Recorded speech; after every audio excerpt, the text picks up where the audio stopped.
So, man, how's your little one? Good, man. She's 5.5 weeks old now. So yeah, it's been good. She's a super good baby though. She's generally 90% of the nights sleeps mostly through the night and can't really complain. I know some people have it much tougher with sleeping and whatnot. Yeah, Hmm. yeah. Um, well, look, I'm sure more people will trickle in here. We got about 13-ish, 12-ish people. There'll be more people coming on, but Cool. um, and we're recording this, so I know a couple of people unfortunately mentioned that they won't be able to make it, but a lot of people are really interested. So just to set the tone for you, Cole, just so you know, uh, a lot of people are interested in adding cold calling um, to their mix. Like a lot of people are, and I think that some people very high level have had experiences with other agencies that are in our Yeah, space and have yeah, had very bad experiences. So you're kind of up, you're kind of pushing a rock up a hill here. But everyone's really excited because I told everyone kind of your background and what you've done. So I think what would be really helpful is very high level background, and then going into what you do, um, and just maybe doing some teaching like you normally do about how to do this, what success, maybe even adding yeah, some thoughts around sales process. You know how to do it. yeah. So I got started.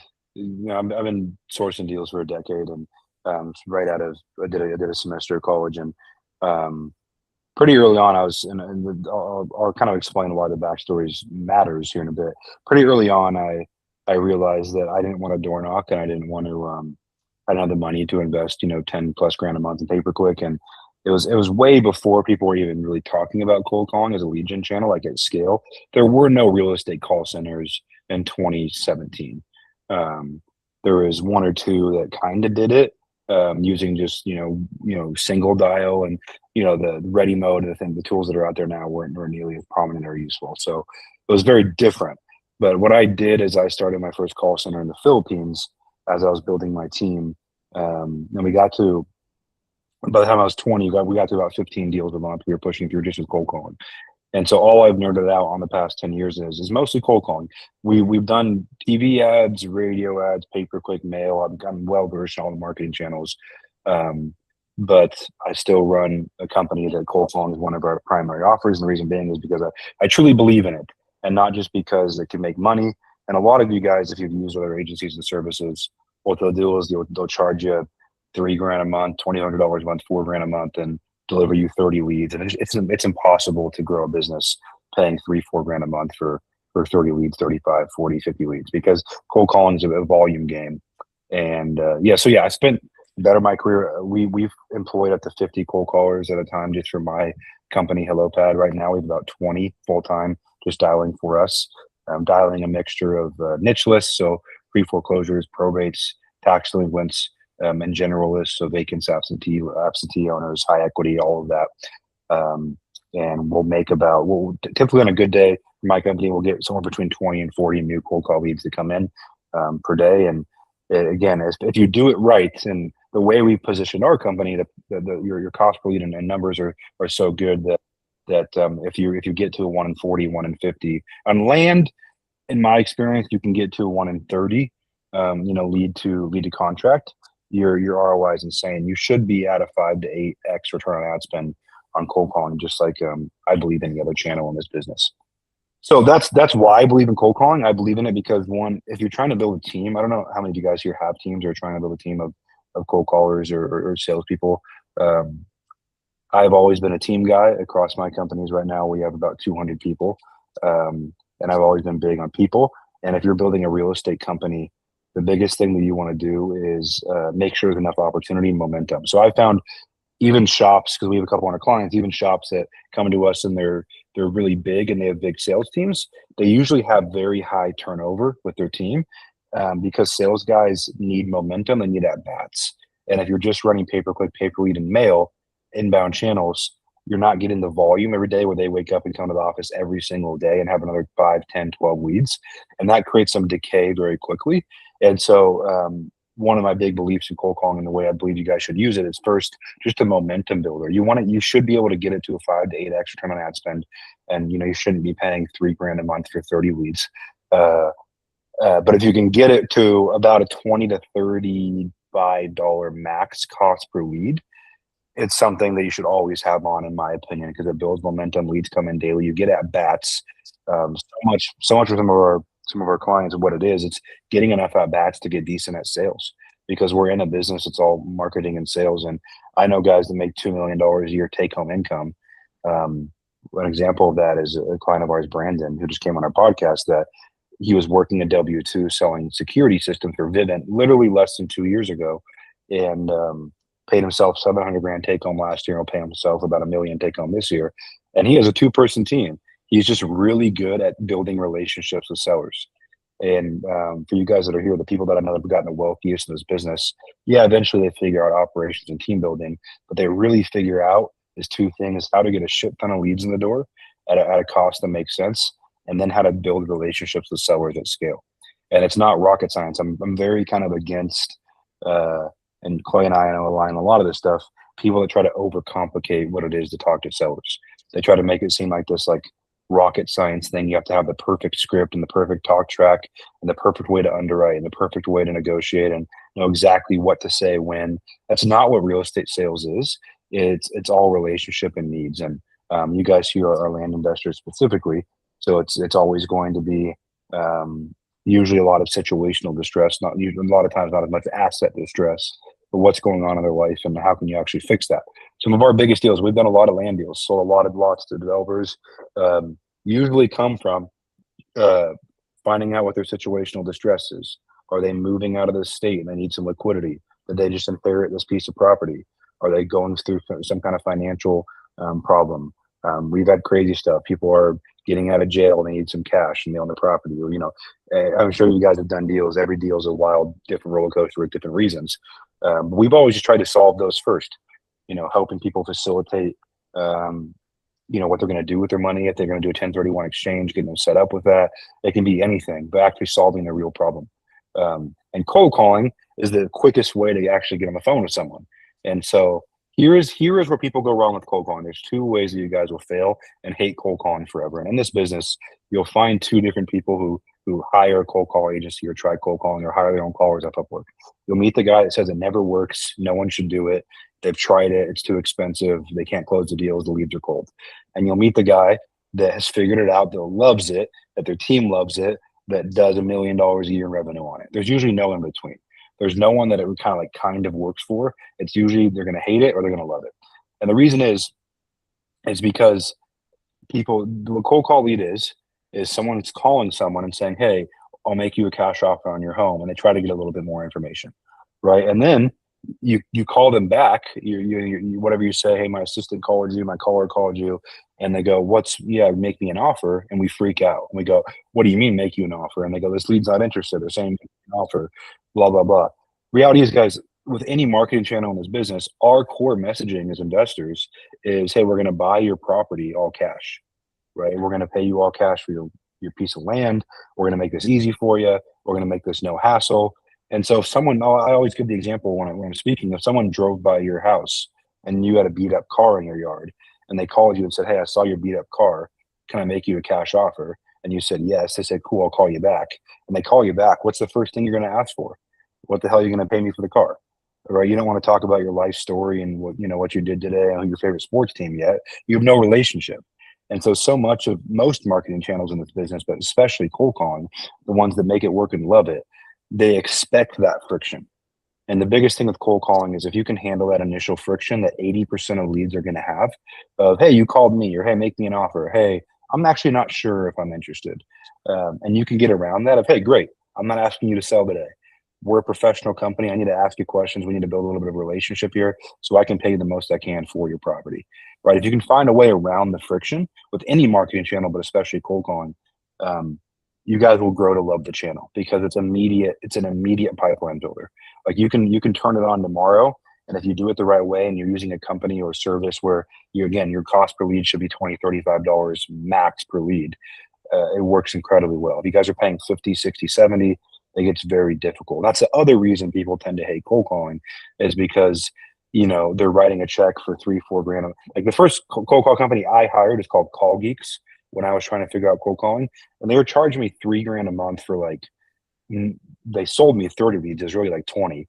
And I remember I was so excited every time a lead got emailed to me, but that should not be how cold calling feels. It should be you wake up every single day flooded with leads. Like Clay said, like he just jumped on board with us, and he's waking up. He's like, oh shit, there's 15 leads here. Because what's going to happen is team's going to call those leads. 10 are going to be, hey, I'm interested in the next 3 to 6 months. 3 aren't going to answer, and then 2 are going to be, okay, these are pretty good prospects that might sell here in the next 1 to 3 months, if we follow up and do everything correctly. So that's the way you guys want to think about cold calling: is you want volume, and you want enough conversations to get your return on ad spend. But for you guys that maybe you're a solo operator, you have one person on your team, or you have one VA, it's an incredible way to kind of really train yourself and your team and get the at bats and the reps. But also, it should be a great part of your funnel. And if you guys are getting the volume with it, another thing I'll tell you, like if you're gonna eventually get to 10, 15, 20, we've had stretches where we're getting 100 to 120 leads a day from cold calling in the counties where we do business. You have to have a filtering function. And so I'd recommend a lot of you guys, if you're going to hire, if you're going to try to get past 10 plus leads per day, you have a lead manager of some kind that can screen the leads and be another part of that process and that funnel. Clay, go ahead. Right there, because that was a lot of really good stuff. But there's the sequencing, I think, is super important. How do we actually implement this? How do we set the right expectations? And so some of the people here are very advanced. They have bigger teams, and other people, hey, I'm just getting started. So if I'm thinking about how do I implement this into the business, we think about phase 1, 2, and 3. I know you're like a Google Doc guy, right? Yeah. Phase 1, phase 2, phase 3. How many callers is minimum that I should bring on if I want to do phase 1? What does that get me? What should my team look like? Phase 2, if I'm, let's say, doubling that. Phase 3, I want to get to, maybe we do revenue per month. Can you work through that so we can understand? Yeah, I love that. How many you're absolutely. Yeah, so I would say phase 1 would be like, get to a deal a month of cold calling would be kind of the target. To do that, 30, 60 leads, a month from cold calling can do that. Now with cold calling, it's pipeline maturity. So like any channel in this business, if you turn something on, you got to give it a few months for your pipeline to mature. Right. So you turn it on, month 1 you might do a deal the first day. We see that happen. It might be the first day of the 3rd month. But typically speaking, month 3 is where things start to click. But over a 6-month period, you should average out to a deal per month with the 30 to 60 leads. So try to get to 30 to 60 leads to start, no matter where you are or what you're focusing on. I haven't found a business where you can't get a contract done with 60 leads. So somewhere in that 30 to 60 range per month. As long as you're working your pipeline and showing up, I'm not going to say guarantees you, but as long as you're doing the basics of sales and pipeline follow-up and trying to put deals together, should result in the deal. That's like phase 1. You don't really need a team. That can be you working your pipeline, submitting, leads off from your county assessor, pulling some vacant, your absentee lists of the owner owns a piece of land and lives in a different state. That's a great list for land. Honestly, if you pull a list of a state and the owners live in a different state, and you give that, you get 30 to 60 leads, it'd be very hard to not do a deal a month. So that's what I would say. Phase 1, you don't need a team. Phase 2 is, I would say, can you get to, 3 deals a month, which then, it's 150 to 200 leads per month. And with that, at that point, you're not going to be quite at 10 leads a day. You're going to be at 6, like 6 leads a day. With 6 leads a day, you can probably still get away with you and maybe a sales guy, maybe one lead manager who can screen those leads and make sure you're spending your time, if you're doing the acquisitions, with non-tire kickers. But again, still, it's pretty simple funnel. Even at the only thing that'll change is you want a lot of attention to detail on your pipeline, because 66% of your cold call deals, like most channels, are going to come from leads that are nurtured for longer than 3 to 6 months. So like what our pipeline looks like on any given month, historically, we'll have a third of our deals that come from leads that came in that month, a third of our deals that came from leads that came in sometime between 2 and 12 months ago, and then a third of our deals that came from leads that came in a year or longer ago. A lot of the deals we do have been working for 2 years. Now, seems crazy, But if you're making 30, 50, 100 plus grand on a deal, and I gave you guys that offer, hey, you're going to call this person once a week and send them an email once a week, and 2 years from now, you're going to get a $50,000 check. How many of us would do that deal? I think everyone would do it. So that's the beauty of this business is the attention to detail and follow up is worth it because the check sizes can be so large. Shit, I know people that have put together land deals and taken a $700,000 fee. I've taken several $100,000+ fees. So really, really, really worth it to make sure you're capturing that whole pipeline. And what a lot of people do is when their leads come in, especially from cold calling, they put them in two buckets. This person seems like they want to sell. This person doesn't. So I'm going to follow up person A and ignore person B. And you're going to lose 66% of the deals that you have that are coming in by not doing that. So phase two, it gets really important to really have that attention to detail on your pipeline, your follow-up, your automations, your team. You don't need a big team still. Phase three is, you want to do you want to do volume. Like for us, we do $2.5 million in a year on just cold calling. You want to do volume on cold calling. You might have 10 agents, 15 agents, 20 agents. You might be spending 10, 12, 15 grand a month on it with data and everything. That's still not that big when it comes to cold calling. You're covering maybe 1 or 2 states, maybe, 3 states, maybe 1 state. It doesn't matter. It depends on the size of the population. But what you're really going to need at that point, because at that point, if you want to do, let's say 5 deals in a month, you're going to be well over 10 leads a day. You're going to need not just the lead flow and the data. It's a big piece, making sure you have the data to call and it's good data. The second piece is going to be obviously the leads. And the third piece is going to be creating some friction in your funnel. And so beyond the long-term follow-up, if you're getting 10, 15, 20 leads a day, you have to be able to very quickly put them in one of 3 buckets, which is this might be a deal this month. This is probably a deal in the next 3 to 6 months. And this might take a long time to nurture. And you should have a lead manager or one of your salespeople or someone that's just responsible for cold call leads when they come in, getting them on the phone right away and being relentless until you get them on the phone. Sometimes it can take 6 touches, 12 touches to get them on the phone between text, email, and phone call and voicemail. And once they get them on the phone, putting them one of those 3 buckets, and your acquisition team or you should really only be focused right now on buckets 1 or 2, while your long-term pipeline nurturing, your lead manager takes care of bucket 3 until they warm up and they're ready to talk to you or someone on your sales team. That is how the guys that love cold calling, that run it at scale, typically run the cold calling. That's how we've always ran it. And then phase 3, you can grow as big as you want. Again, like I was saying, we've had months we're getting 100+ leads a day from cold calling. Right now, we're getting 20 to 30. And again, that comes out to whatever it is, 500+ leads a month from cold calling.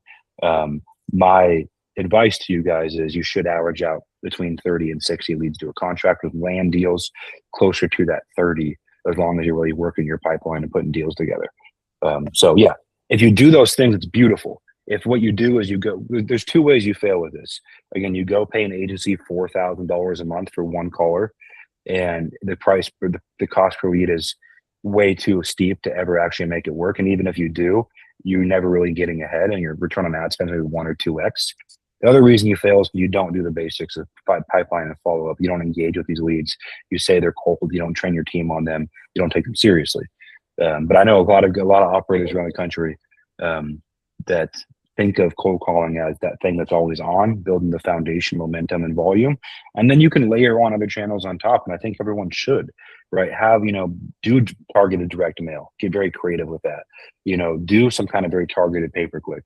Do those things, but do them on a foundation that is always there, and you always have lead flow and revenue, instead of trying to do those just off the savings that you have.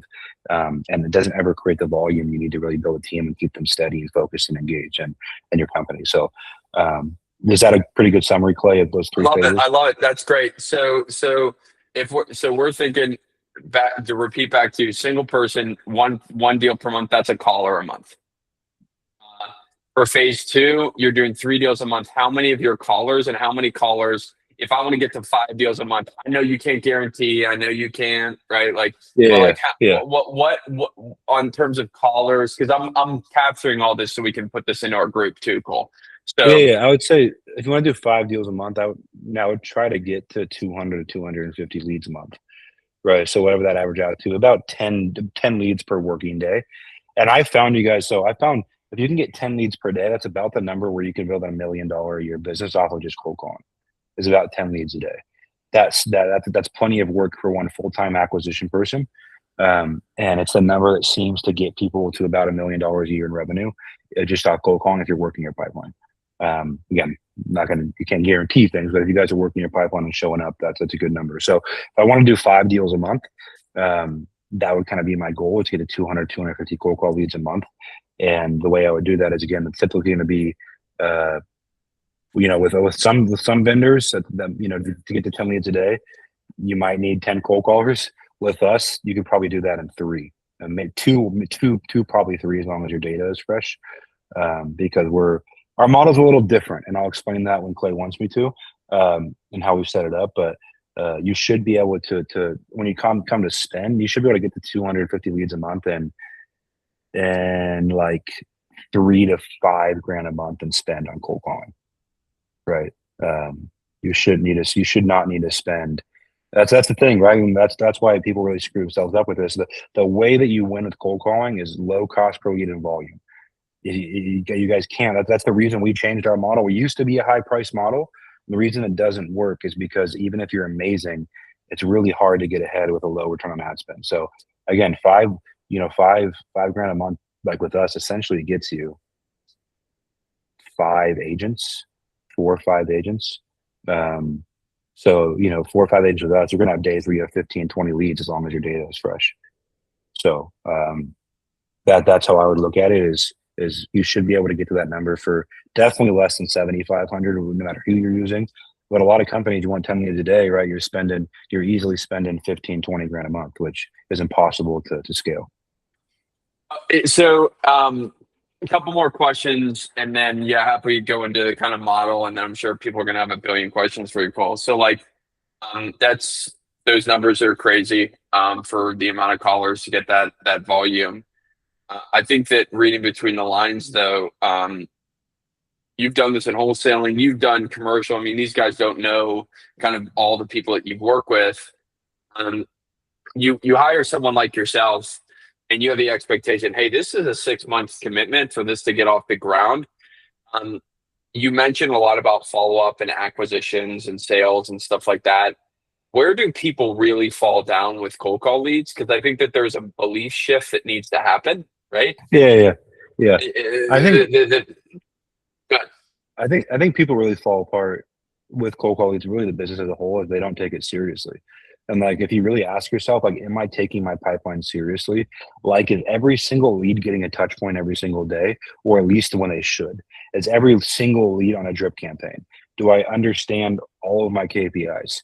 Like, if you take your pipeline seriously, you'll not just crush it with cold calling, but you'll kick your competition's ass, because no one takes this seriously, you guys. Like, I've consulted $200 million a year private equity firms buying real estate, all the way down to people just starting a company.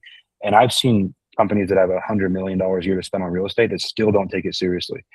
Like, if you take your pipeline and follow up seriously, this business, there's no better business. If you're actually diligent on reviewing your calls, looking at your KPIs, trying to get better, making sure every lead's being touched, if you do that work, you can build a team around it eventually, and take some of the brain damage away for yourself. But if you do that work, you can make $1 million a year yourself in this business doing that. And we've done the math, because we've worked with, in our career, well over 2,000 people that have come through our doors. Excuse me. You will typically get paid about $500 an hour by working your pipeline. So if you're working your pipeline, really, if you actually are working it 4 to 5 hours a day, right? What does that come out to? Whatever, $2,000, $2,000 per working day, right? 10 grand a week, 40 grand, whatever, 40 grand a month. Like, you should be if you're just a one-man show working your pipeline, you have enough leads, you should be doing $500,000 a year very conservatively in this business. Like, that is the expectation that I have of people in this business, because no one takes it seriously. I've done the Bigger Pocket show. I've spoken on stage. Like, I've been around the world in this business in the past decade, and I can tell you, no one shows up every morning and takes business seriously. And if you do, you can build a really good business very quickly, because most people don't want to work, and they don't want to show up and build their team and engage their pipeline and put deals together. They just don't. So that's a longer-winded way to answer your question, Clay, because there's no secret, there's no magic trick, there's no perfect script. It's just like, are you going to wake up and actually treat your business like a business, or are you going to treat it like a hobby? And if you treat it like a hobby, it'll pay you like a hobby. If you treat it like a business, you'll come back to me saying, holy shit, Cole, I love cold calling. Not just that, but I love the business. Because the way you get burnt out by this business, you never take it seriously, so you never can grow and build a team and do the things that eventually scale you out of being a one-man show. Yeah, I think that that's really, really good context. And I'm taking all these notes down for everyone, guys, just because, 5 deals a month, I think for a lot of people are depending on the type of leads that you pull, that's a 1.2 to $1.6 million business. And that's with 3 to 4 callers. And so there's a lot of net profit there. But again, it's kind of like the little things, right, that you're saying. So, does anyone have any questions before Cole kind of talks about his, what he does specifically? And then we can go into a really big Q&A at the end. James. Data and skip tracing, is that all included in the offering, or because a lot of us are on unlimited data packages, so it's just do we bring our own or do we use yours? You bring your own. The pros and cons of each. Okay. You can use ours. We give people a really good discount, and data is a big piece of it. So we'll tell you if your data is not looking good, hey, you should probably maybe use a different skip tracer, but we don't require it to be ours. A lot of our clients do because we can control the quality. So I'll kind of briefly touch on the model. So we used to, we've ran our call center for about 8 years. And we started out charging the $2 or $3 grand a month. And the reason people do that is because they try to build a team. So they try to build this huge team and have a sales team and have an operations team, and they try to run it like their real estate business or like a different business. And what we did in the past 9 months is we just said, hey, I asked myself honestly at the turn of the year, hey, we have a lot of clients and we make a lot of money, but if I was starting out trying to get to 10 deals a month, would I hire us? And my answer was no. And if I believe that if my answer was no on that, something needed to change. And so what changed was we just decided to we made it what it was. It's a call center. So we just made it a call center. We didn't try to wrap it up and, fancy wrapping and add a big stateside sales team and add a big, operational team. We just said, hey, we have the best call. We built our call center ground up. A lot of these guys, they white label a center in Pakistan, or they white label a center in, Philippines or in Egypt. We built it ground up. So our recruiting team, we have job fairs in the ground. I've been to these countries myself, taking my wife to these countries, my in-laws these countries. We're boots on the ground. We built these offices and these teams ourselves, and so we have our cost to a point where we can get our clients' cost incredibly low. So the cost of an agent with us is $4.50 an hour. That's all in, including dialer, management, training, Q&A, all of it. You pay a small membership fee monthly, and that membership fee gets you access to hire as many of those agents as you want. And that price doesn't change. You can hire 10 agents, and they're all each one's going to cost you $4.50 an hour. And our expectation is, as long as the data is fresh, they're producing 30 to 50 leads a month, and that's hit. This last month we produced at 120% quota. We passed that cost instead of us saying, well, we have it so cheap, let's add a bunch of margin for ourselves. We said, hey, no, pay us a couple $100 a month, hire as many as you want. You'll all be serviced by our call center, and we pass the margin on. That's been incredible from what it's been able to do in terms of retention and results. So, that is our model. Very simple, straightforward. You're responsible for your data, and of course, we set you guys up on that at a very good price if you want that. But when it comes to, if you want to throw in, we have a minimum. We want you to submit a certain amount of records so we can have success on your campaign. But yeah, that's the model. And then Clay, I think you threw in you talk about your business currently structured. Yeah, so I have a couple different businesses. Wholesale. Yeah. Oh, so yeah. So my team of HelloPad right now is 2 sales guys and an operations guy. And we're doing 2 things right now. We're getting about 20 to 30 cold call leads in a day. And then we're also using cold callers to call agents in the markets we're doing business to build relationships. We're getting a lot of deal flow right now from agents that are bringing us deals before they put them on the market. And that works incredibly well too. So that's my wholesale setup right now. Is very simple and lean. A good operations guy who handles, dispo underwriting and workflows, 2 great salespeople, and 20 to 40 leads a day, plus really good relationships that bring us deals. Well, my goal with my wholesale business is $2.5 million a year, 50+% net margin, and allow it to fuel what I want to do, which is new construction on the real estate side. That's my wholesale side. So Cole, I think some extra context and like doing 2.5 million with two people and an operations person for a lot of people that are used to the VA army, right? Is kind of foreign. Like, do you have any thoughts on if someone Yeah, wanted to build something like that inland with your structure using cold calling leads? How would you give feedback to that person? yeah. I would say one. If you use us, right, you can have 10 agents on payroll for less than 10 grand a month. So you can really scale that as big as you want. I would say like if I wanted to make, let's say, $1 million take home, $2 million in revenue, and I was, starting a land business, I'd be trying to get, 2 million's like, what does that come out to? I don't even know, like 150, 160, 170 a month, whatever that is. I'd be trying to get to like 8 deals a month. I would put myself conservatively at 40 leads a month. So, right, you're going to need 320 leads a month with cold calling, which that breaks down to, let's say if you can get conservatively 3 leads a day an agent, you're going to, yeah. So probably 5 to 7 agents. The cost is very low, so maybe more. And then when you use the low cost channel and you do it right, you have all this margin. And so I would take those savings on margin and go hire a really good sales guy. Like, don't go pay someone 10% that's fresh out of college. Like, nothing against those guys. I was that guy at one time, but like, take 20%, 25%. Like, we pay 20% right now. That's that they can even get more than that if they hit certain thresholds. But go pay a sales guy, 25% per deal, because you can and still make a 50% net margin. And now they have a path to make 200, 300, 400 grand a year, which is kind of the golden handcuffs range for sales guys, like 250 plus. Very hard for a salesperson to leave you if they're making 250 or more per year.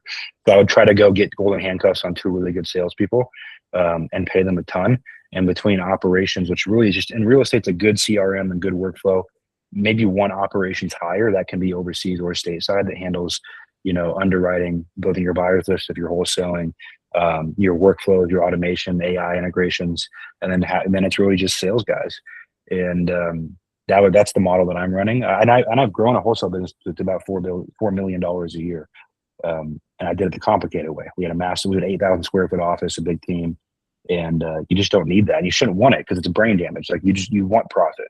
You're not building a sellable company, so you want profit. You can invest into rentals and building wealth and doing the things that are going to set you up. So that'd be my advice is, 6, 7, 8 cold callers, really simple CRM operations, a great operations person, go overpay 2 great sales guys, and pay them enough where they're not going to leave. And then push them daily, hold them accountable, hold your team accountable, have good meetings, have good reporting, and reinvest into your business. And it's simple but not easy. Like, if you just do that and you take the business very seriously, I'd be hard pressed to find something that you couldn't get there, because I know some guys, for lack of a better term, that have 2 brain cells left, that make $1 million or more a year in their real estate business because they just keep it super simple and they work their ass off.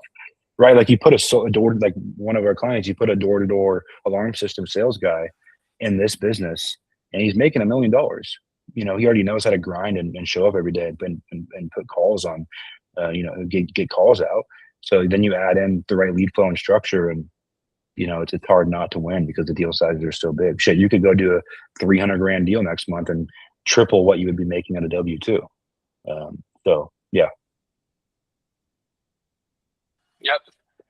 All right, guys, let's open up the floor for Cole for general questions. Cole, if you have a link or something. Yeah. I'll put the link. I'll put the link for you guys, and then just mention that it's in the chat. Just mention that you came from Clay and our call today, and they'll take care of you. And there should be there's slot that's in this tomorrow. So you guys will be talking to Nelson. Nelson's the one really good sales guy we have. Who'll handle sales, onboarding, all of that. You guys will love your time. Even if you jump on and don't sign up, he's an incredible brand. I know Clay, you've had a few conversations with Nelson. He's a super cool dude. He's an absolute savage of a salesperson too. He's a savage. Yeah, you guys want to get a little better at sales, just go sit that call and you'll be like, oh shit, that's interesting. Yeah, he's good. But he's a guy overpaid. Like, I keep my margins very low very high. And you get someone of that $250,000 a year or more number. And again, that's the number. If you get like, the biggest reason, you guys, that people don't get to making $1 million, 2 million in an acquisition business. If you guys do flips and you guys eventually do new construction, you're really subdividing lots and selling them off individually, you can get there with lower volume.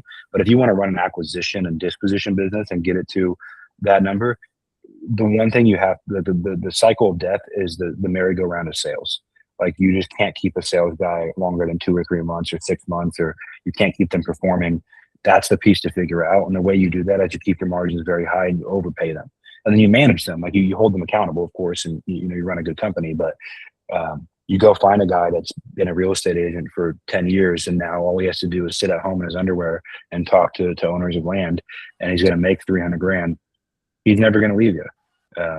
Especially if you treat him right. Go ahead. I'm sorry. I would say, especially if you treat them right and have a good culture, take them to dinner, take your team to offsites, take them on cool trips, like, they're not going to leave.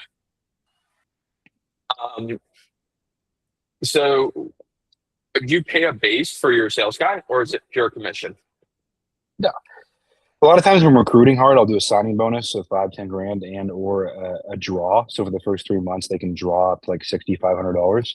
But that's the most I'll do, because I'm overpaying and I want someone that believes in themselves. And that's the reason you have to have leads, because a lot of people are like, oh yeah, I'm gonna go pay someone 25%. They come in and they have like 2 mail leads to work a day, and like nothing's gonna happen.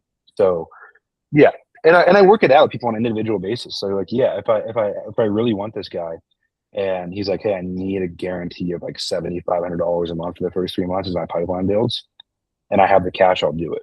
Right? Because you have to think like what the salesperson's worth to you. Like, if you have the lead flow, this person, a good salesperson, should be putting 100 grand of revenue on the board each month. Just absolutely. So if they're putting 100 grand of revenue on the board each month, they're worth $1.2 million a year to you in revenue. If you're running at a 50% margin, which you should be, that's $500,000 or more a year in profit. Would you pay that person 22 grand over the next 3 months to get them in the door? Right. I think the answer is obviously yes. So a lot of good companies, like, when they run that calculation, that's why companies pay $100,000, $200,000, $300,000 signing bonuses sometimes, because like, this person's going to be worth $500,000 of profit to me every single year I keep him. I want him. Why wouldn't I? It's, you're just buying an asset essentially, right? If you could buy a real estate building for 22 grand that was going to pay you 500 grand a year, everyone would just be doing that. That's how I look at my team. Is they're money multipliers, right? Just like people look at multifamily. Like, I look at my team. Hey, if I recruit and hire this guy, I might have to pay him 300 grand a year, but he's going to make me 2 million. Like, why would I not do that as many times as I could? Yep. All right, guys, let's open up the floor for any other questions for Cole. Obviously, he's gave you a lot to digest, but who has some questions for him?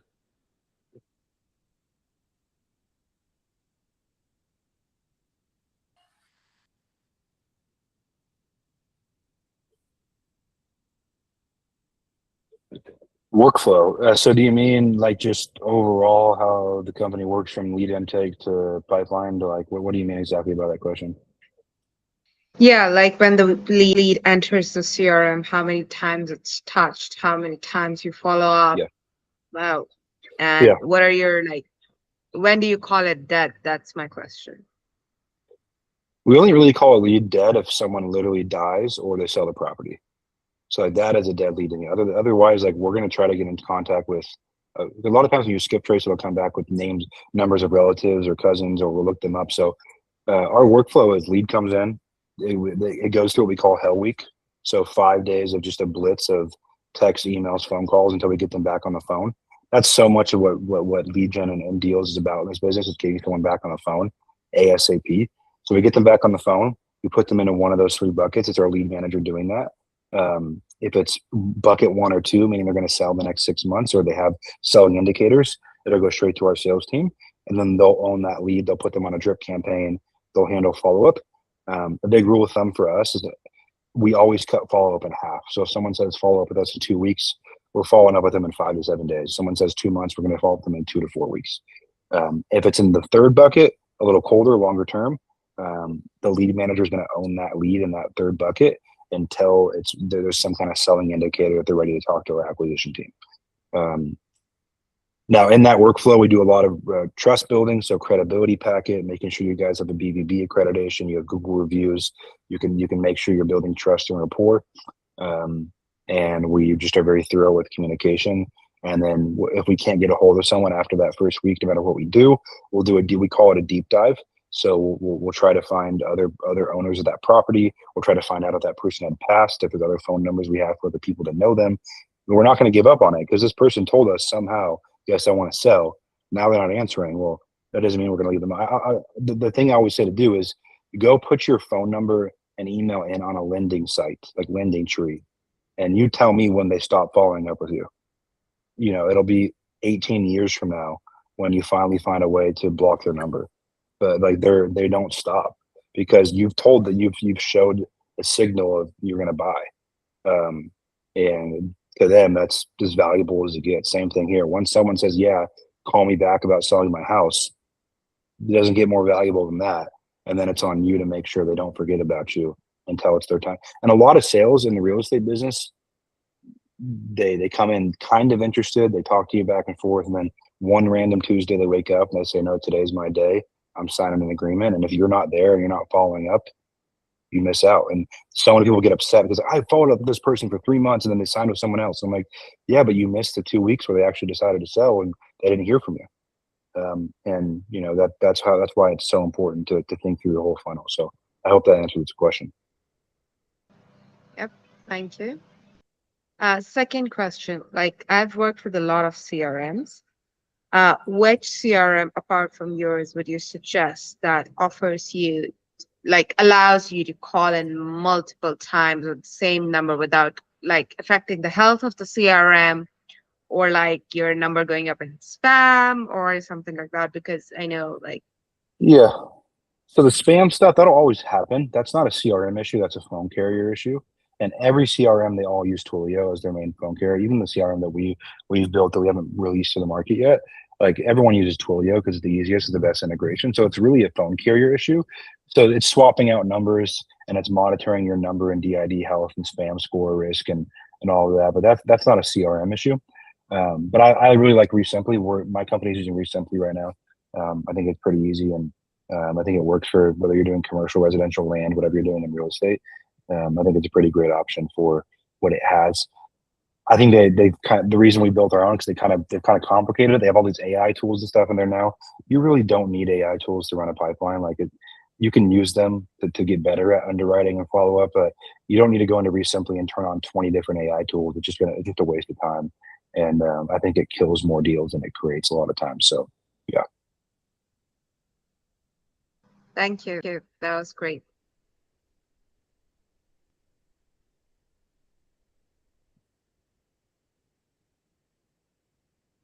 Francis, I think you're next, Francis. Cool. What's up, Cole? So man. Questions I wanted to ask in terms of just cold calling. Do you know ideally like how many what's the ideal amount of calls your cold call needs to make per day? Assuming we're trying to get to that 30 to. Yeah, it just depends, right? So like it comes down to contact rate, talk time, and a bunch of different things. Like you definitely want a contact rate of like 6 to 12%, meaning 6 to 12% of your dials at least are hitting a real person that actually owns the property. That's if you're not there, that's a signal of a dialer problem or a data problem. But if you have that solved and people are actually answering the phone, it's the person that owns the property. You know, I'd want 150 to 300 dials per day. You know, you're going to have days where they have 3 20-minute conversations and that doesn't happen. That's fine. But averaged out 150 to 300 dials per day is about where you'd want an agent if they're doing outbound dials for you every day. And when you say like 150 to 300, this is just them like dialing this person one time, right? And then moving on to the next lead, or? Yeah, they're running through a list. So they're using Ready Mode or whatever batch dial or whatever tool you're going to use to dial, and you're running through that list. And you know, the signal to refresh your list or add more data is when your contact rate dips below about 6%. And every dialer has a contact rate stat. That's the main indicator of, you know, cold calling when it's time your data is getting a little burnt out. So Yeah, if they're using a power dialer, they can dial 3 to 10x lines at a time to get people on the phone all the time. Yeah, Then yeah, I'd love to see a 150 to 300. Sometimes more, sometimes a little less. That's about where you want people.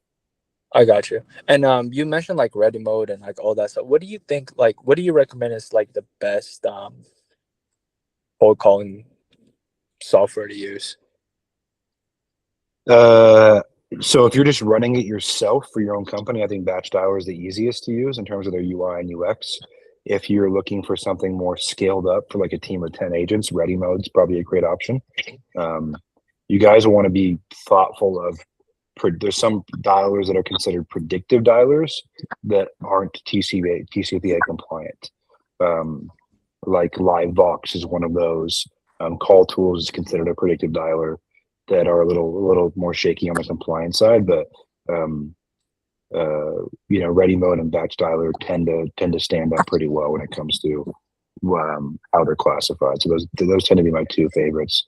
Batch Dialer on the more individual, not scaled up side. If you're going to scale it up yourself, Ready Mode's a great option. Gotcha. Okay, awesome. And then let me see. From like a decent cold caller, and I don't know if you have the exact number on this, but do you know how much we can expect for that cold caller to like push in the CRM per day? Again, it just depends on how you're training them, how good they are, so many different factors. Our expectations of our cold callers, if they're calling a campaign with good data, is they're pushing 2 to 4 leads a day. And a big question is a lead. What's a lead? A lead to us is someone who has one of the core 4 pillars of motivation and a timeline within 6 to 12 months. And with us, we do allow our clients to customize that if they want. But that's where we found the sweet spot to be. The 4 pillars of motivation are price, condition, timeline, motivation. So they have a price signal, motivation signal, timeline signal, or condition signal. They need to have one of those 4 and have, their answer shouldn't be, oh yeah, I'm 3 years out. Because to us, that's not a real opportunity. So yeah, that's what we consider a lead. Cool. And then I know Clay mentioned that like cold calling is a very high churn industry. I guess what have you found in your business to pretty much like decrease that, like keep your cold callers longer with you or working with? Yeah, we have about 200 agents on staff right now that we employ directly in our offices. We have very low churn because we create a career path. So the issue, one of the biggest risk factors for call centers and building a calling team is churn, because you train them, you get them good, and then they leave. So we try to make it so they're not shopping margin and looking for the next place is going to pay them a little more. So beyond having a good culture and having good management, and we really give them a career path. So they get promoted to trainers or quality assurance managers or recruiters or part of the social media staff, or they become admin assistants for our clients, or they become lead managers for our clients, or they become acquisition managers eventually one day. They have a real career path, and that's been tremendous. Our goal is to still, as a call center, churn out, intentionally fire the bottom 20% of performers every single year, even if they are performing okay, because it keeps it competitive. Every good call center on earth, even American Express, all these companies that have big call centers, they do the same exact thing. Even if everyone's performing okay, they churn out the bottom 20% intentionally so that they can keep people motivated and working hard and wanting to stay out of that bottom 20%. Okay, that makes sense. My question for now, if anything comes up, I'll just raise my hand again. Thank you. Yep, good questions. Hey, Colt. I had a few questions too. I was curious. I'm not sure if you're going to know this, but have you recognized any patterns in terms of like what are like probably the most saturated states right now in terms of land specifically? No, I don't really believe in saturation, to be honest with you. I think it's purely a signal to look internal at your business. Like for me, whenever I found myself sitting there like, man, maybe my market's too saturated. it's usually a signal to look internal. Because I'll give you an example. When I first started really scaling my call center back in 2017, 2018, I was primarily working in the Seattle area, and the first 30 clients I brought on were in Seattle, and we were all calling the same exact lists, and I competed 0 times against any of them on a deal. And so I always say that, like, all of us in here could hire cold callers to call the same list at the same time, and we'd all get different deals because of our personalities, who we build rapport with. Like, an example is, if you're a military guy and you're talking to someone who owns a house that is in the military, you're going to get that deal over me, right? It's just the way it works. If you're a nurse or you're a former nurse and you're talking to someone that's a nurse, you're going to get that deal. So a lot of these deals come down to rapport and having things in common and building trust. But no, I mean, yes, if your buy box is very niche down, like if you're like, hey, I'm going to niche this down where there's only 3,000 of these properties in my state, then you have a problem of geographic area.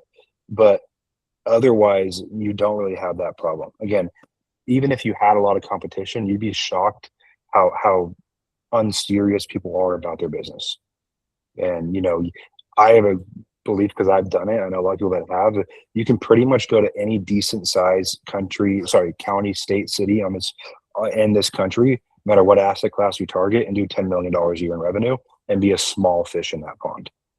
So, if you came to me like, hey, Cole, like, I'm doing $15 million a year in Charlotte and, between North and South Carolina, and I'm thinking maybe I have a geographic area problem, unless you had such a small buy box that you only had a couple thousand assets in it across 2 states, I would say it's probably not that. Probably go back and look at your pipeline, your team, your culture, your marketing, your KPIs, your data, and focus there first. And a lot of times people don't even want to do more revenue. They just want to make more money. And a lot of times the answer is, can you just lower your expenses and do the same amount of deals? And I think it's worth it for all of us to really think about what we actually want to take home from our business. Because a lot of people will be thrilled with $1 million a year, 500 grand a year. You can invest in some good assets, let those compound over time, travel the world, live a great life.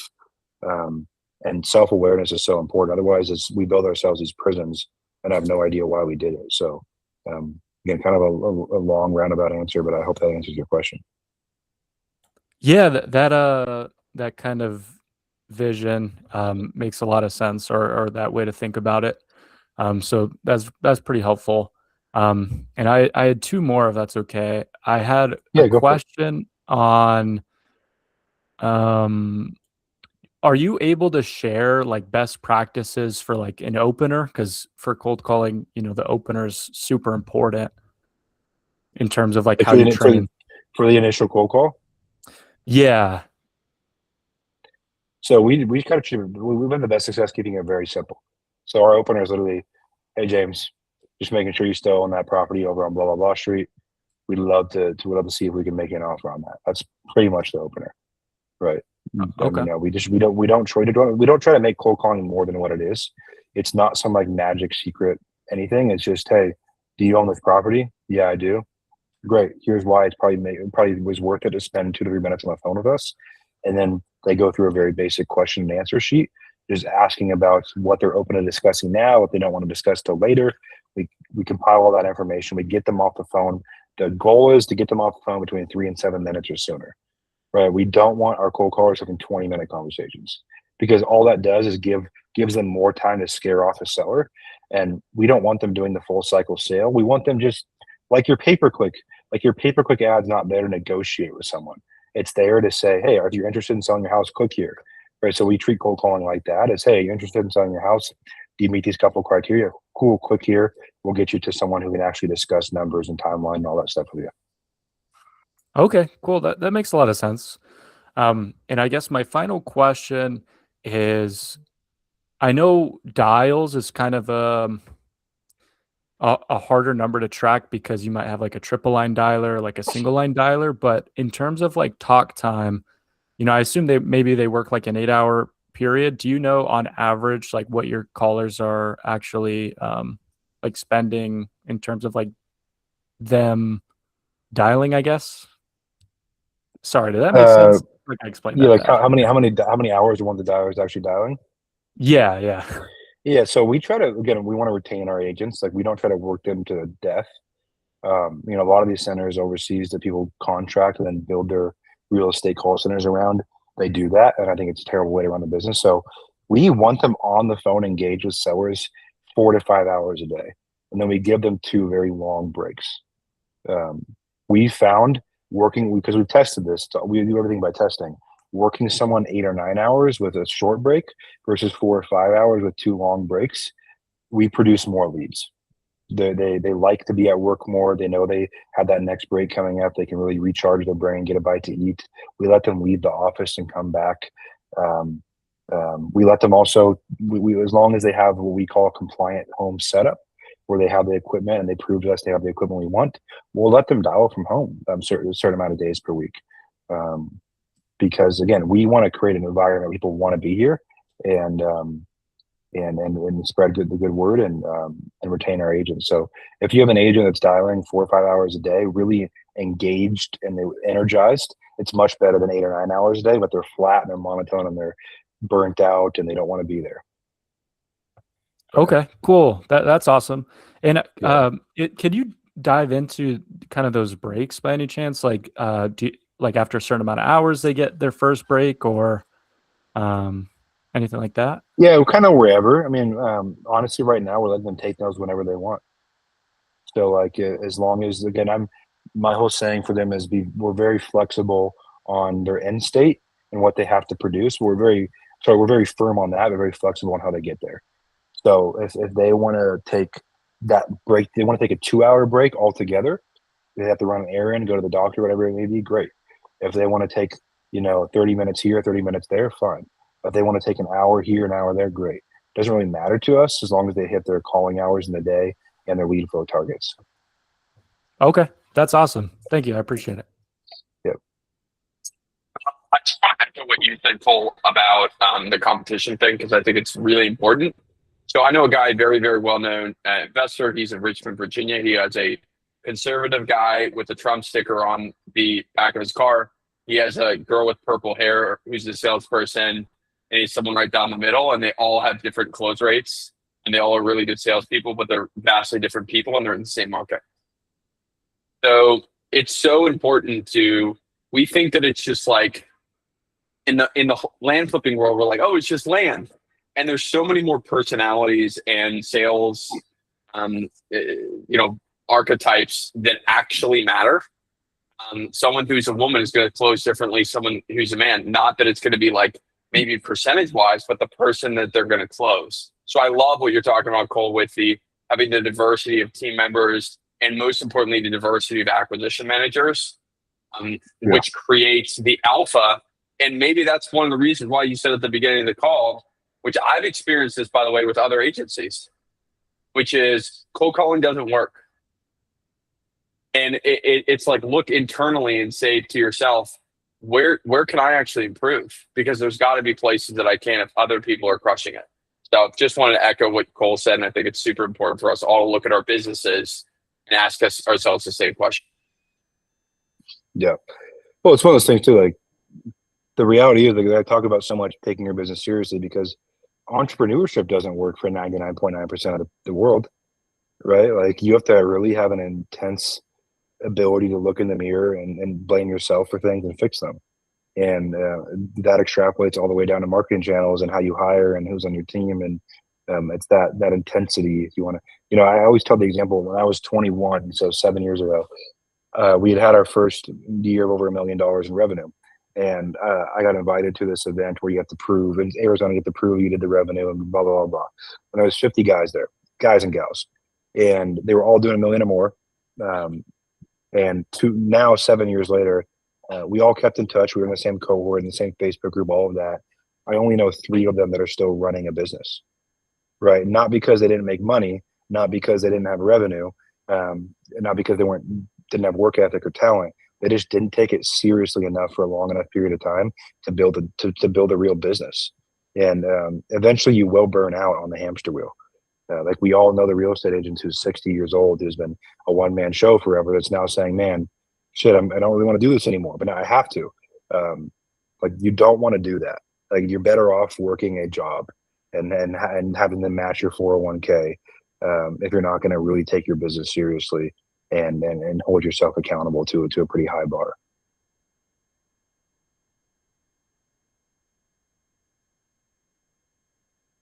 All right, guys. James, you want to go into it? Yeah. So we say we schedule the call, have the conversation. What's onboarding look like? Kind of just timeline. Yeah, so we depending on how many clients we have in the queue to launch that we're hiring agents for and training agents up for. Some it'll be somewhere between 1 to 3 weeks between when you sign up to when your campaign goes live. That's just kind of the wait list we have right now. So you'll sign up, you'll sign the contract. I'll be very. We have a 6-month minimum. So you're signing not with the agents. You can tailor those up and down, but you're committing to 6 months of cold calling. The reason we do that is because you need to make it work. Most people just need the time for the pipeline to build and mature. So that's why we have it that way.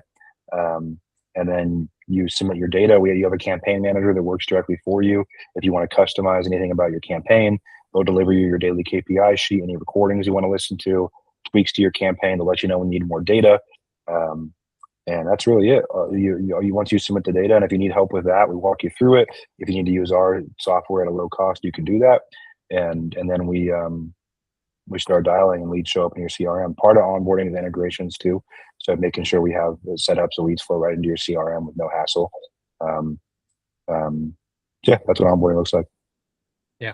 What about the callers? So like you get like say you pick 4, right? You get the four same of the people, like 4 of the same people. And then if they're out, What do you mean by how does that work? What do you mean by the same people? Well, like, are there different people working on your account? Like different Yeah, so if callers? you hire 4 agents, those 4 agents will all hit their 4 or 5 hours on your campaign every day. If one is quits, they get replaced. If one is out, we have what we call floaters. So we always have 10% of our workforce as floaters, meaning they're just there to fill in if someone quits or gets replaced. So a floater will fill in until we hire the next permanent agent. But to you, the result is you hire 4 agents and they all have hit those 4 or 5 hours of calling hours, including their breaks per day. They hit those as long as data is fresh, that 2 to 4 lead per day minimum. And that's how it operates. And then if you want to customize your recordings, you say, hey, I want 3 girls in my campaign and 1 guy. I want 4 girls. Some people do that. You can do that. We typically try to mix girls and guys on each campaign if they have multiple callers, because again, we were just talking about, how different people will get different deals done. Same thing with agents. Girls will get different leads and guys will get just how it works. And so we try to, if you have multiple agents, that's why I recommend having multiple, because the cost is so low. And to get a girl and a guy working the same campaign just creates a dynamic where you'll really, squeeze more juice out of the lemon, so to speak. And then, I'm just kind of curious. I mean, I think most of the land investors have lead managers, right? Or we have the 2, the kind of multi-step or whatnot. You talked about your team, your wholesale team, and not having lead managers, just the 2 really good closers. So they just call the fresh leads. Yeah, they're just like, I would say they're very, they're calloused, right? So these guys have both been doing it for 10 years. Like they want the brain damage. They're like, no, give me every lead you possibly can. That's just how, but if one of them came to me like, hey, this the friction's, getting to me, I'd put a lead manager in right away. But I had one when I hired the second guy, Chris, a couple weeks ago, because before I just had Dylan, and Dylan, I had a lead manager for Dylan. Chris stepped in, and he's been, he ran a $4 million a year acquisition team for a different company, my buddy's company, and I was able to hire him when he left. And he was like, get rid of him. We don't want him. Me and Dylan will handle it. And I was like, okay, we'll see how it goes. So, so far it's been great, and they want the action. So it just comes down to your team. Like, I don't want the extra overhead if I don't need it. That's how I think. Even if it's $1,500 a month, it's a habit. Like I'm really trying to train myself out of the like making every dollar fight for its life. And so if we don't absolutely have to have a cost a person or anything. To me, it's not a flex. To me, a flex is you have 2 people and you make $1 million a year. To me, a flex isn't a team of 10 people. And I think that's what social media gets wrong is like, oh, I got this. You see Eric Klein in this big ass office with like 40 guys, and like, you couldn't pay me to have that set up anymore. I've had that before. It's freaking sucks. And it's good at selling courses. That's for sure. I mean, having that on Instagram, it works to sell courses, but like when it comes to enjoying your business, it's the opposite way to go. Unless you're like a venture-backed software company and money doesn't matter, and you just raised $100 million, and that's the only time where I think that kind of model makes sense. Oh, you need some more tattoos, man. Then you'd be like a perfect Eric Klein Yeah, I need replicate. I need Some some neck tats. tattoos.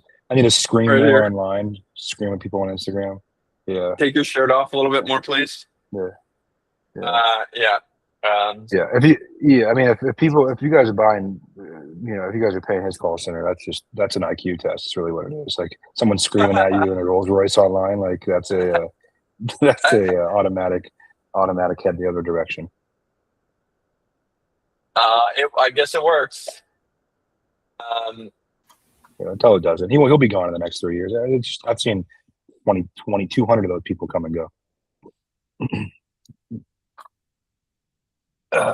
John. Hey, I had a couple of questions. Sounds like your callers make calls on different types of real estate. Are your callers trained specifically on land, if at all? And does the script change based on the type of real estate they're calling, or how does that work? Yeah, so we have a really big book of business for land. The biggest cold call company in land caller. Joe, the owner, I started his call center for him back in the day. He came to me and paid a consulting fee to start his center. So everything that they do, we developed and gave to them as a playbook when they joined. When I was running a consulting side of it, helping other people start their centers. So yes, we were very good at land and land leads, and it is different. It's absolutely different because, again, like I was saying, you're usually not dealing with as much as asset distress. Like a lot of times in commercial or single family, you're dealing with dilapidated buildings and shaky foundations and fire damage and things like that. When it comes to land, it's usually going to be situational about the person and their situation. That's at least what we found in our experience. And so it's a different, slightly different in that way. Beyond that, it's very similar in terms of the conversation that happens about the real estate. And I've found too with land people, it's a little bit of a different conversation because a lot of times they aren't getting the volume of marketing to them that people are as residential. And so there's a little more of like, wait, what do you do? Who are you? You're some random guy calling me about my piece of land in Alabama. Like, why? And you get a little more of that as well. But beyond that, it's very similar in the workflows and training and all of that. So we have three components. What we do, we have single family and residential, land, and then we have commercial that we also do for guys that chasing commercial deals.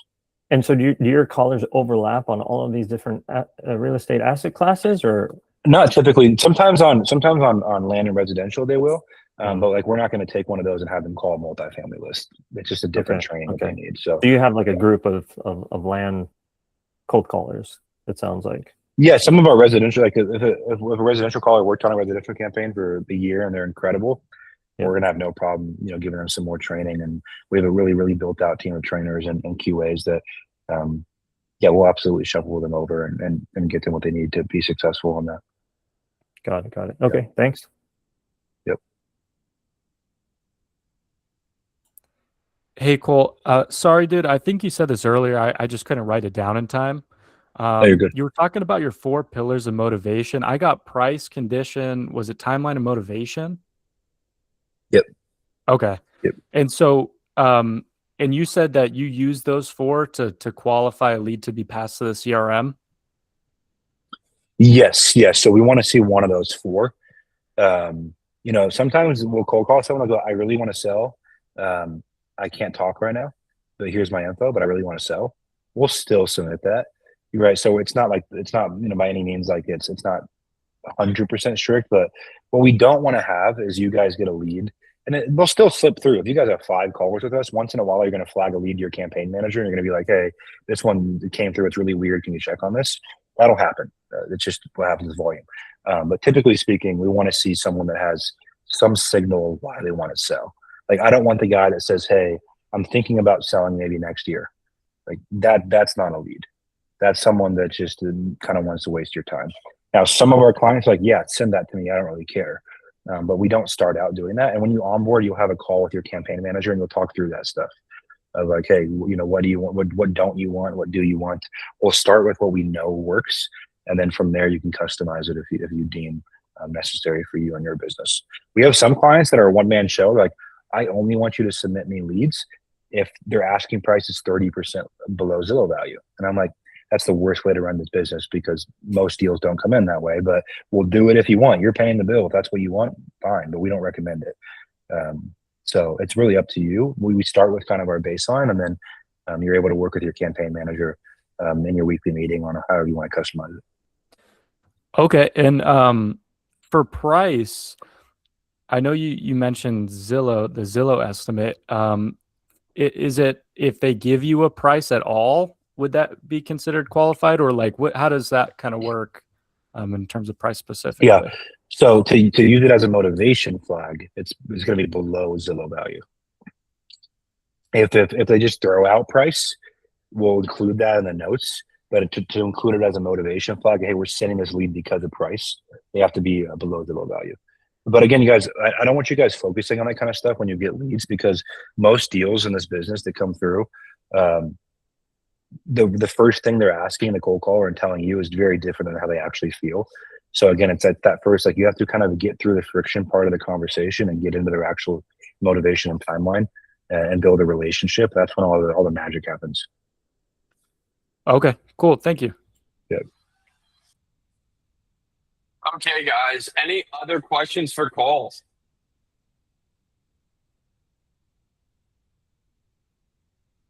All right. Well, we'll drop in his call booking that he dropped earlier. We'll keep that. We'll get this recording for anyone that wants to rewatch it. We'll get this up. Ari will put this up here today or tomorrow. I have a question. We got 2 more questions. Got it. All right. Let's go, Mustafa, and then Seth. Sorry, I'm driving, so I couldn't raise my hands. What about the accents? So they're from Egypt. So do they have accent? If you don't like it, can we change the person calling? When you hear our callers call, you wouldn't even know they're overseas. Yeah, we have very strict hiring criteria. We actually every month we do a workshop, and I bring agents on the workshop so people can hear them. And on our, if you book a call, you can have them send you recordings before you sign up. But yeah, you can have the team send you recordings after you book a call. But yeah, it's not a problem. It's part of our hiring criteria, and we've never once had a client complaint come in because of accent, so it won't be an issue. Okay, thank you.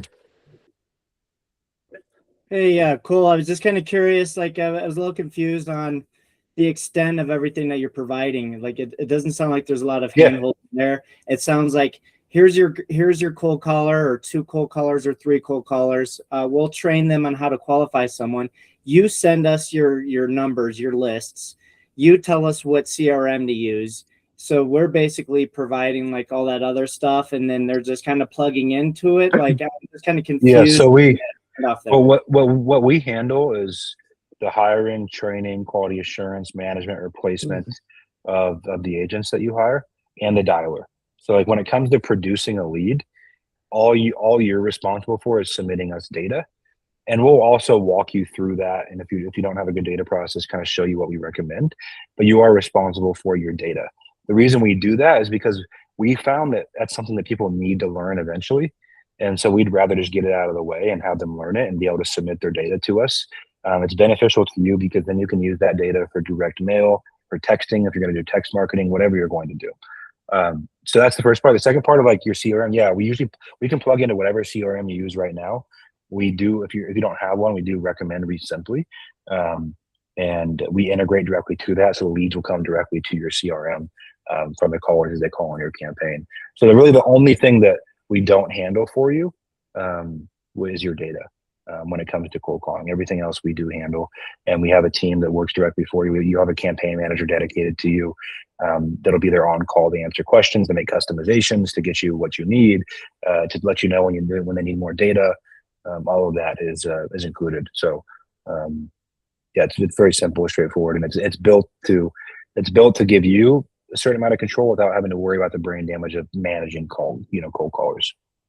And then what about like ongoing processes with the CRM? Do you guys provide any kind of training or best tips and practices? Yeah, that kind absolutely. Yeah, we have a ton of training and best practices during onboarding on how to set up your workflows and nurture sequences and all of that. And then a lot of our clients too, they'll hire a lead manager.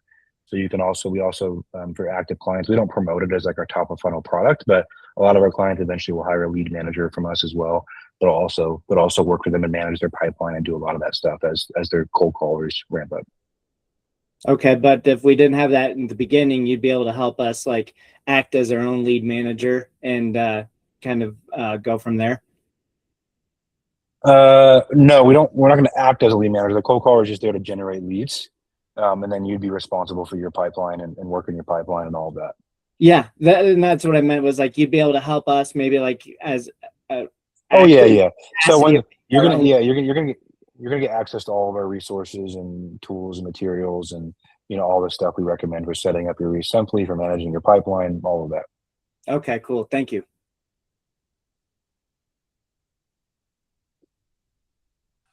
I think your James, sales guy. Go ahead, Cole, and then I can give you one more. Yeah, I think James has a question. Yeah, I'd recommend you guys all do Litigator Scrub when you pull your lists. We do run it again through Blacklist Alliance as of right now for everyone. We do recommend you guys run it through Litigator Scrub. Again, and in most courts right now, people are winning their cases around cold calling because most courts are deeming it that you're making an offer to purchase. You're not calling to sell something. But I still recommend scrubbing out your, doing a litigator scrub for sure. Yeah, I was just saying, I think you have a sales guy on your team that does, Tyler, I think his name is. He might come and join us for doing a quick, like, when you're using easy button here, the sales things that you do in order to ensure that and so we're going to have an intake thing with him, which I think could be super helpful as well. But yeah, he'd be very good. Yeah, he's great. All right, guys. Any last questions here before we wrap this baby up? Awesome. Again, we'll be putting this into the school group after the call and the recording, and then we'll link the call for Cole's team. Cole, thanks again, man, for spending the time. I know you got a little baby girl. We really appreciate the time. You dropped some awesome knowledge bombs. We really appreciate it. And we'll see you guys later. Thanks, y'all. Cool. Thanks, guys. Bye, guys. Thanks, guys. Bye.